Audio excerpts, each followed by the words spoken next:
اليوم غنوجد معكم تحليه رمضانيه كتجي غزاله. ديسير ديال البنان بالبسكويت صوبيه فيت في وبمكونات بسيطه، عرفتي راه ما غتشبعيش منه وغتولي مدمنه عليه. بسم الله. اودي الله يعطيني الصحه وخلاص. سجلي عندك الوصفه رمضان الجاي وتابعي معايا المقادير. ناخذ البسكويت ديالنا ونستفوه في مول ديال الحلوه، نفزقوه بشويه ديال الحليب يكون بارد. ناخذ لا كريم باتيسير اولا ديال 100 غرام اللي درتها في الثلاجه من قبل باش تعطيني نتيجه مزيانه في لامونتي. هاد الخنيشه كتباع ب5 دراهم عند البقال، عطاتني ديسير اللي يكفي ل3 الناس. شوفوا معايا النتيجه كيفاش لا كريم كتبقى شاده راسها. نزيدو عليها الكراميل ونخلطو مزيان.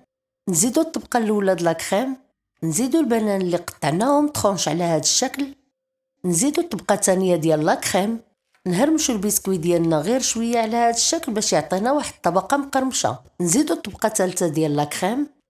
لا ديكوراسيون باللوز ولا كاوكاو كتبقى اختياريه. نعطيو الديسير ديالنا واحد الساعه ولا ساعه ونص في الثلاجه ونقدموه بالصحه والراحه.